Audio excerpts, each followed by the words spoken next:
میں قرآن اترا وہ مہینہ سب سے افضل ہے، تو جس دل پر اترا اس رسول کا دل کتنا افضل ہے۔ رسول پاک صلی اللہ تعالی علیہ وسلم کے قلب اطہر پر یہ قرآن اتارا گیا، اور جس جگہ پر اتارا گیا ہے وہ مکہ مکرمہ پوری دنیا کے شہروں میں سب سے افضل شہر ہے۔ جہاں اترا، جس پر اترا، جس دن اترا، وہ سب چیزیں افضل ہیں۔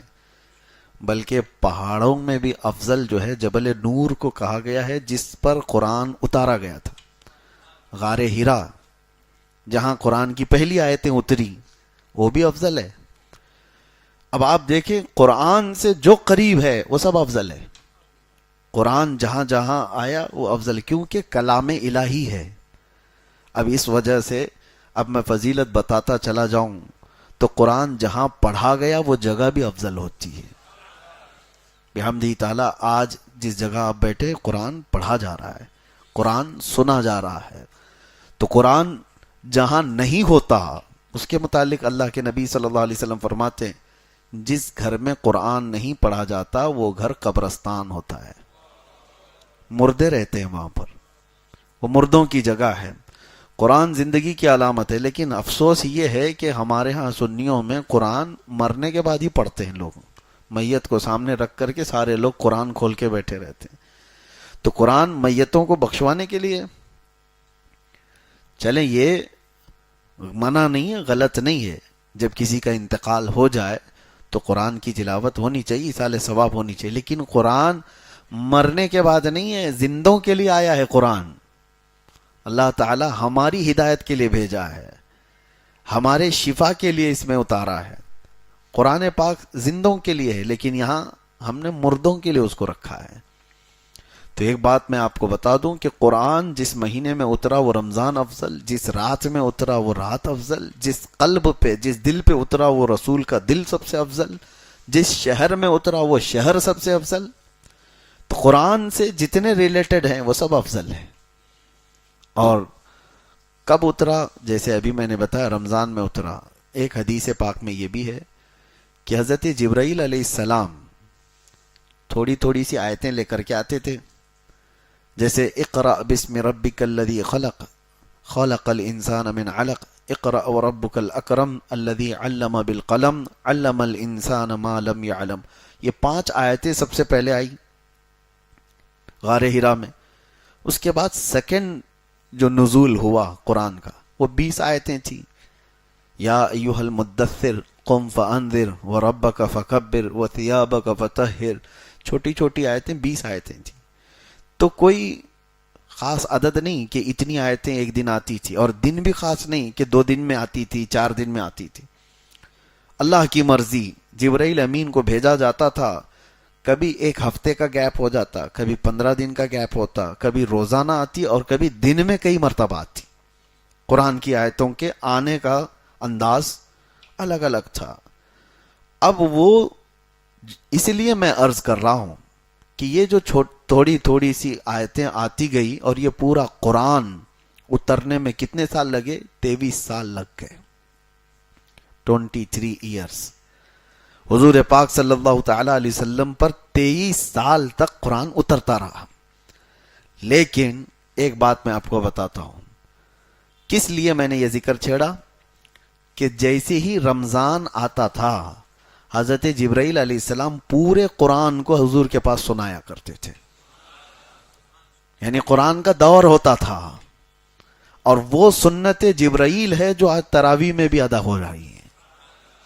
حافظ قرآن سال بھر قرآن پاک کو اس طرح سے پڑھنے اور اس طرح اجتماعی سننے کا موقع ملتا نہیں، تو یہ رمضان آتا ہے تو یہ قرآن پاک سنانے کا، پڑھنے کا اور سننے کا دونوں موقع ملتا ہے۔ اب تراویح میں دیکھیں، جو روایت یہ بتاتی ہے کہ حضور پاک صلی اللہ تعالی علیہ وسلم حضرت جبرائیل کو قرآن سناتے تھے، حضرت جبرائیل کو قرآن سناتے تھے۔ یہ کب سناتے تھے؟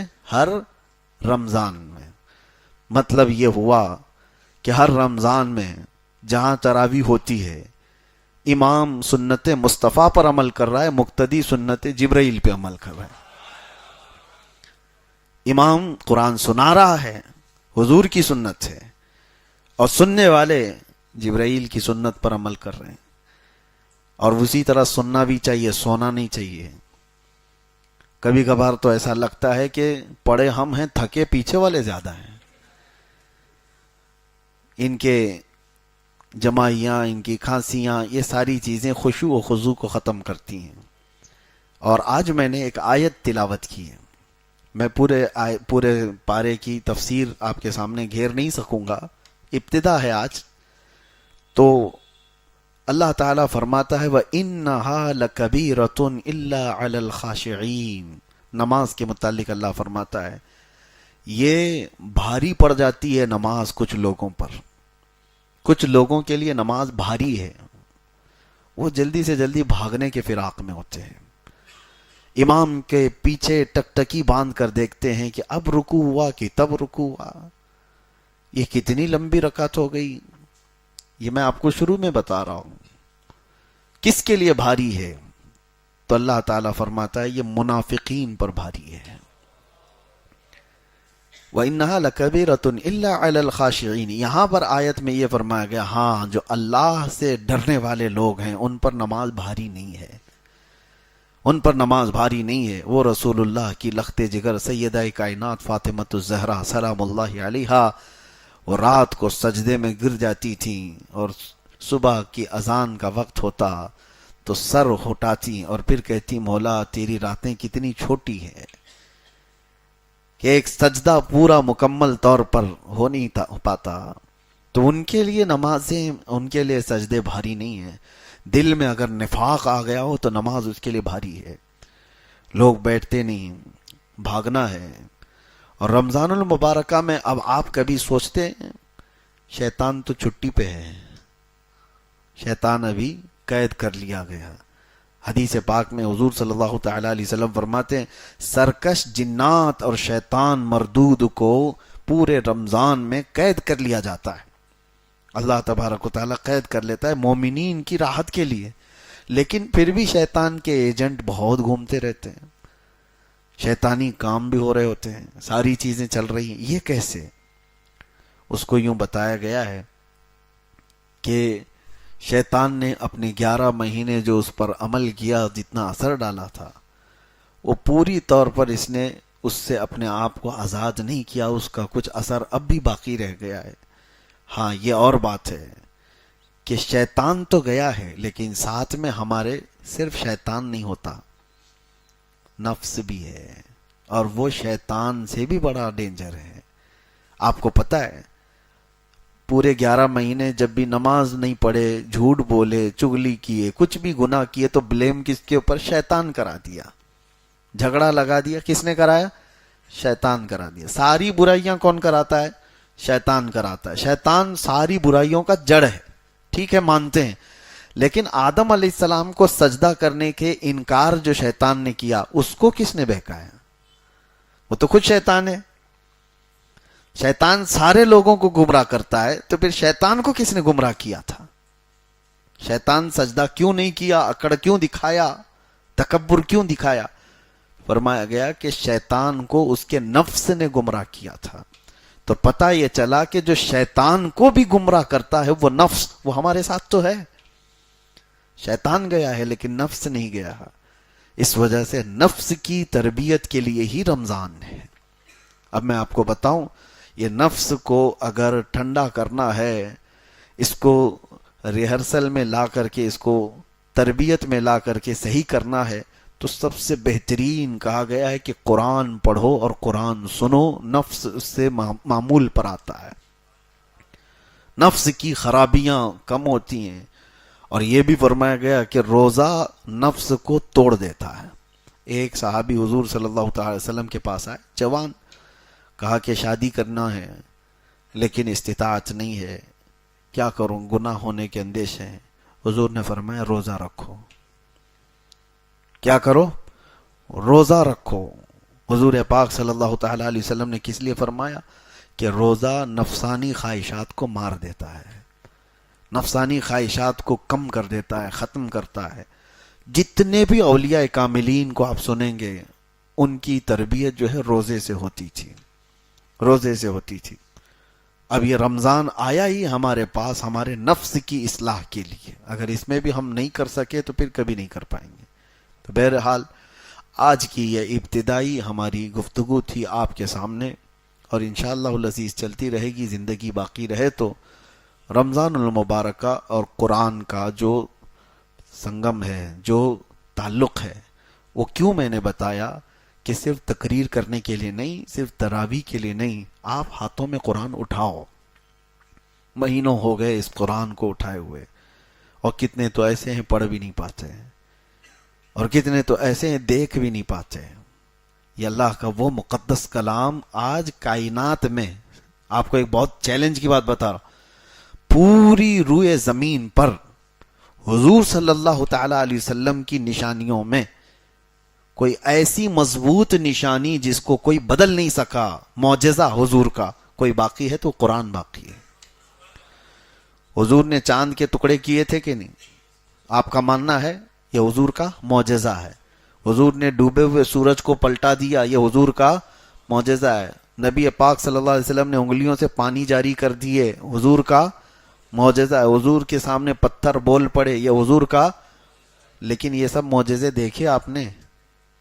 چاند کا ٹکڑے ہونا، سورج کا پلٹ آنا، انگلیوں سے چشمے جاری ہونا دیکھا تو نہیں، حدیثوں میں پڑھا ہے اور علماء سے آپ نے سنا ہے۔ لیکن حضور پر جو قرآن اترا تھا وہ دیکھ بھی رہے ہو، سن بھی رہے ہو، پڑھ بھی رہے ہو۔ یہ ایک نشانی ایسی ہے جو ہر گھر میں اور ہر ایک کے پاس موجود ہے۔ اس سے محبت کرو۔ اور اللہ کے رسول صلی اللہ تعالی علیہ وسلم نے ارشاد فرمایا، قرآن جب کسی کے ساتھ دوستی کرتا ہے تو اتنی بہترین دوستی کرتا ہے کہ جب اس کے سارے رشتہ دار اسے قبر میں چھوڑ کر جاتے ہیں تو قرآن اس کی دوستی نبھاتا ہے۔ قبر میں آ کر اس سے کہتا ہے، تنہائی میں گھبرانا مت، میں ہوں تیرے ساتھ۔ دنیا دوستی چھوڑ دیتی ہے روح نکلنے کے بعد، لیکن قرآن نہیں چھوڑتا۔ تو جو ہمارے تنہائی، قبر کی تنہائی کا دوست ہے، اسے آپ اٹھاتے کیوں نہیں؟ اسے آپ پڑھتے کیوں نہیں؟ رکو دو رکو پڑھنے کے بعد لوگ غائب ہو جاتے ہیں۔ جوش میں ابھی رمضان میں اٹھائیں گے کچھ، پہلے دن 4 صفحے 5 صفحے پڑھ کر کے اس کے بعد پھر دھیرے دھیرے دھیرے نیچے ہوتے چلے جائیں گے۔ 5ویں 6ٹھے روزے کے بعد تو پھر قرآن ویسے کے ویسے ہو جاتا ہے۔ یا کچھ لوگ 10 رمضان تک، ہونا تو ہی چاہیے کہ پورا ختم قرآن رمضان میں ہر ایک مسلمان کا ہونا چاہیے۔ روزانہ 1 پارہ وہ تلاوت کرے تو 30 رمضان تک انشاءاللہ العزیز ختم قرآن ہو جائے گا۔ ورنہ زندگی میں آپ مجھے بتاؤ کب موقع ملتا ہے، کب موقع ملتا ہے؟ ہمارے اولیاء کاملین جن کی آپ اقتدا کرتے ہیں، امام اعظم ابو حنیفہ رضی اللہ تعالیٰ عنہ جس قبر میں آج آرام کر رہے ہیں بغداد میں، اس علاقے میں جہاں آپ دفن ہیں، فرمایا گیا 4000 ختم قرآن انہوں نے کیے۔ 4000 ختم قرآن جہاں ان کی قبر ہے۔ آپ اندازہ کریں، وہ رمضان المبارکہ میں 61 قرآن ختم کرتے تھے۔ دن میں 1 قرآن اور رات کو 1 قرآن، اور پوری تراویح میں 1 قرآن۔ 30 دنوں میں 30 قرآن، 30 راتوں میں 30 قرآن، اور پورے 30 مہینے یہ تراویح کے قرآن 1 قرآن، 61 قرآن وہ ایک رمضان میں ختم کرتے تھے۔ ان اولیاء کاملین اور بزرگوں کے پاس جو کچھ بھی تھا وہ قرآن کے ذریعے سے عروج پائے تھے۔ اسی لیے شاعر نے کہا ہے، درس قرآن اگر ہم نے نہ بھلایا ہوتا، یہ زمانے نے زمانہ نہ دکھایا ہوتا۔ ہاں، وہ زمانے میں معزز تھے مسلمان ہو کر، آج ہم خار ہوئے ہیں تو تاریک قرآن ہو کر، یعنی قرآن کو چھوڑ کر کے۔ قرآن کو اٹھاؤ۔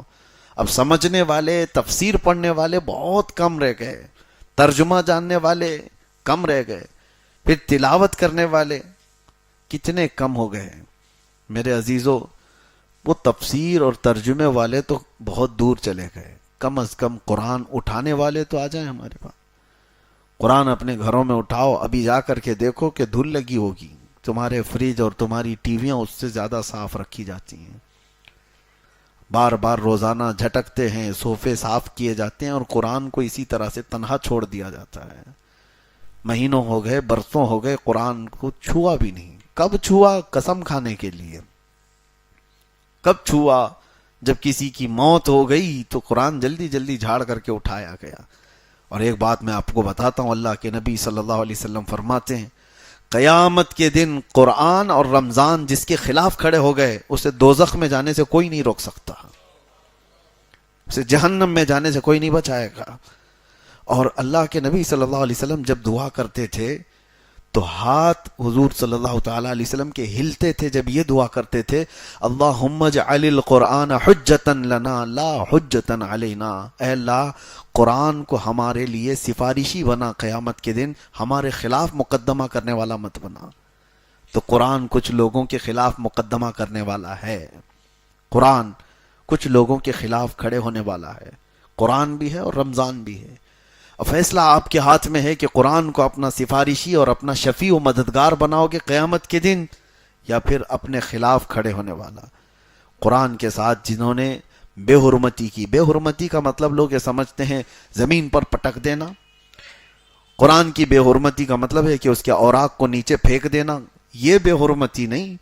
قرآن کی بے حرمتی یہ ہے کہ مہینوں اس کو چھوڑ کر کے رکھ دینا، اس کی تلاوت نہیں کرنا۔ قرآن تمہارے لیے آیا تھا، تو قرآن کی بے حرمتی وہ گھر کرتے ہیں جنہوں نے قرآن کو بھلا دیا۔ اب ایک قرآن کی آیت میں آپ کو سناتا ہوں، اللہ تعالیٰ فرماتا ہے نسوا اللہ فانساہم انفسہم۔ اللہ اکبر، جب میں یہ پڑھتا ہوں تو رونگٹے کھڑے ہوتے ہیں۔ اللہ فرماتا ہے موت کے وقت کچھ لوگ ایسے ہوں گے جو اللہ کو بھول چکے تھے تو اللہ ان کو اپنے آپ کو بھلوا دے گا۔ فَأَنْسَاهُمْ أَنفُسَهُمْ، اللہ فرماتا ہے وہ اپنے آپ کو ان کو بھلا دیا جائے گا۔ تم کون ہو پتہ ہی نہیں، نام کیا ہے تمہارا پتہ ہی نہیں، کس کے بیٹے ہو پتہ ہی نہیں، حتیٰ کہ مرد ہو کہ عورت ہو یہ بھی نہیں پتہ، بھلا دیا جائے گا، ذہن ختم کر دیا جائے گا، میموری ختم۔ اس کے لیے یہ کن لوگوں کے لیے کہا گیا ہے؟ اللہ فرماتا ہے نسوا اللہ، وہ اللہ کو بھول چکے تھے، اللہ کو بھولے ہوئے لوگ ہیں۔ اور قرآن پاک میں ایک آیت ہے قال ربی لما حشرتنی اعمی وقد کنت بصیرا۔ کچھ لوگ کھڑے ہوں گے قیامت کے دن، کہیں گے کہ اللہ تو مجھے اندھا کیوں اٹھایا، میں تو دیکھنے والا تھا، اکھیارا تھا۔ کچھ لوگوں کو اندھا اٹھایا جائے گا، نابینا اٹھائے جائیں گے، اور وہ پوچھیں گے کہ مولا میری آنکھیں کیوں چلی گئیں، میں تو دیکھنے والا تھا، اکھیارا تھا دنیا میں۔ وقد كنت بصیرا، اب جواب سنو، رب تعالیٰ فرماتا قال كذلك اتتك آیاتنا فنسیتها وكذلك اليوم تنسى۔ اے بندے میری آیتیں تیرے پاس آئی تھیں اور تو نے ان کو بھلا دیا تھا، اسی لیے آج تجھ کو بھی تیری آنکھوں کے ساتھ بھلا دیا گیا، یعنی اس کو نابینا کر دیا گیا، اس کا سب کچھ ختم کر دیا گیا ہے۔ تو قرآن کے ساتھ ناانصافی نہ ہو، قرآن کی بے حرمتی یہی ہے۔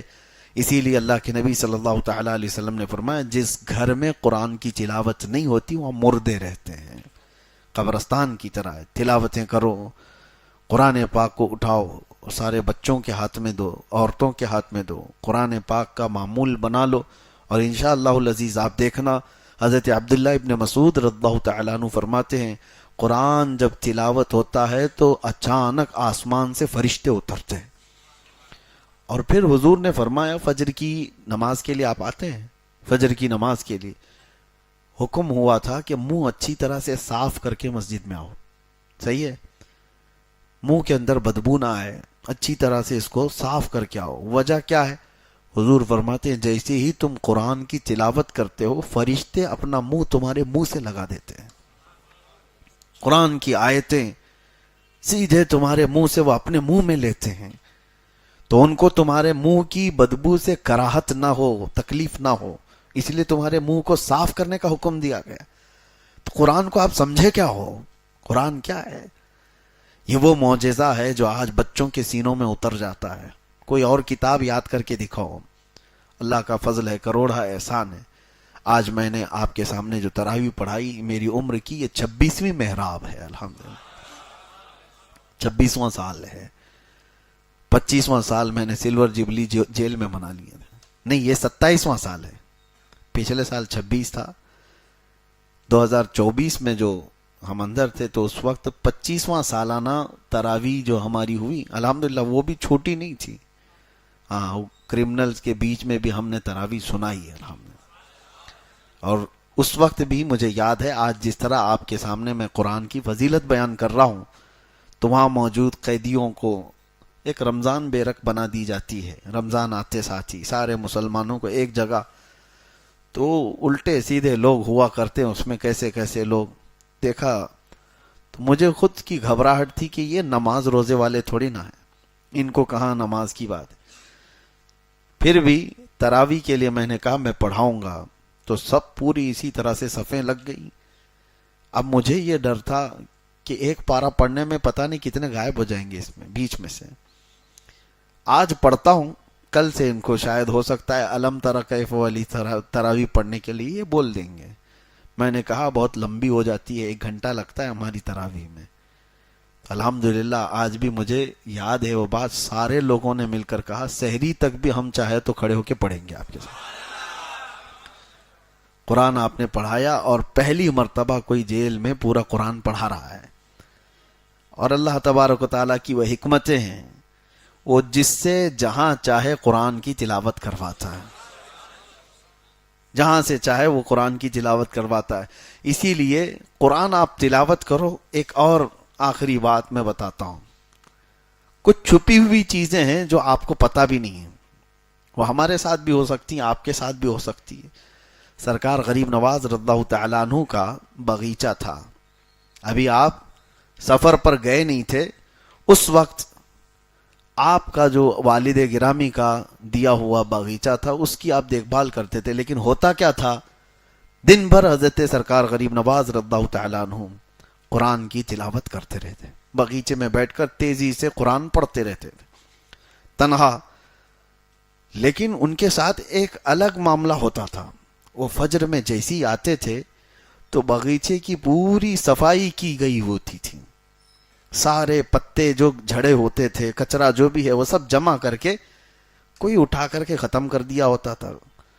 تو سرکار غریب نواز رضی اللہ تعالیٰ عنہ فرماتے ہیں میں روز دیکھتا ہوں کہ کون خادم ہیں جو میرا کام کر کے چلے جاتے ہیں, باغیچہ پورا صاف کر کے چلے جاتے ہیں. دیکھا, آس پاس والوں سے پوچھا تو کوئی آتا نہیں ہے, لیکن باغیچہ صبح بالکل صاف رہتا ہے, پورا کچرا جھاڑا ہوا ہوتا ہے. تو ایک دن آپ تہجد کے بعد سیدھے آ گئے باغیچے کے اندر, فجر کی اذان اور نماز سے پہلے ہی, کہ دیکھتے ہیں تو جیسی آپ باغیچے میں آئے تو کچھ لوگ جھاڑ رہے ہیں اور کچرا جھاڑ رہے ہیں اور سب جمع کر رہے ہیں. تو سرکار غریب نواز پہچان لیے کہ کچھ لوگ ہیں ابھی میرے باغیچے کے اندر. تو آپ نے زور سے آواز دی کہ کون لوگ ہیں جو میری اجازت کے بغیر اندر آئے. تو کچھ لوگ چلتے ہوئے جھاڑو چھوڑ کر کے آئے. وہ انسان نہیں, وہ جنات کی جماعت تھی, وہ جنات کی جماعت تھی. قریب آ گئے اور کہا سرکار غریب نواز رضی اللہ تعالیٰ عنہ سے ہم ہیں جو یہ صاف کر رہے ہیں. تو آپ نے پوچھا کہ میرے باغیچے کی یہ خدمت کس لیے کرتے ہو؟ توجہ, جس کے لیے میں نے بتایا. جنات یہ کہتے ہیں کہ سرکار آپ روزانہ قرآن کی تلاوت کرتے ہیں جو بیٹھ کر کے یہاں پر, ہم سن سن کر کے اپنی تجوید درست کرتے ہیں. ہم کو قرآن پڑھنا آ گیا آپ کے بلند آواز سے, قرآن پڑھنے کی وجہ سے. تو آپ ہمارے استاد ہوئے تو استاد کے گھر کا یا باغیچے کا کچرا تو صاف کرنا یہ شاگرد کی شان ہے. تو میں یہاں یہ کہہ رہا ہوں قرآن پڑھو, تمہارے گھر کے بھی کام جنات کر کے چلے جائیں گے. قرآن پڑھو.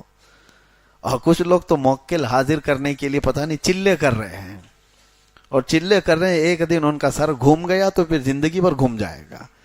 کوئی جن اٹھا کے پٹک کے چلا گیا. آپ یہ مت سمجھو کہ جنات ہمارے سے زیادہ طاقتور ہیں. کچھ لوگوں کے دماغ میں یہ بات چلتی رہتی ہے جنات حاصل کرنا ہے, اور کسی بابا نے کہہ دیا کہ میرے پاس 70 موکل ہیں تو اس کے پاس بھیڑ لگ گئی. موکل کا مطلب وہی جنات حاضر ہے. تو لوگوں کو ایسا لگتا ہے کہ یہ کبھی بھی حکم دے دے گا تو جنات جائیں گے, پورا ایکسس بینک اٹھا کر کے لے کے آ جائیں گے. ہاں, کوئی بینک کو پورا تالا توڑ کے لے کے آ جائیں گے. اگر ایسی ہی ہوتا تو کوئی بینک ہی موجود نہیں ہوتی. سارے بابا لوگ جنات کو حکم دے کر سب تجوریاں اٹھا رہے ہوتے ہیں. بلکہ حقیقی بات یہ ہے کہ جنات انسانوں سے زیادہ طاقتور نہیں ہیں. اگر وہ طاقتور ہوتے تو اللہ تمہیں اشرف المخلوقات کیوں کہتا؟ اللہ تبارک و تعالیٰ نے انسانوں کو اشرف المخلوقات بنایا، اور وجہ یہ بھی ہے کہ اللہ تعالیٰ تمہارے سر پر تاج کرامت رکھا ہے، تو جنات سے افضل ہیں۔ لیکن بیچ میں نے بات اس لیے کی کہ آپ قرآن پڑھو گے تو جنات جیسی مخلوق بھی انسانوں کا ادب کرتی ہے۔ اللہ تبارک و تعالیٰ کہنے سننے سے زیادہ عمل کی توفیق عطا فرمائے۔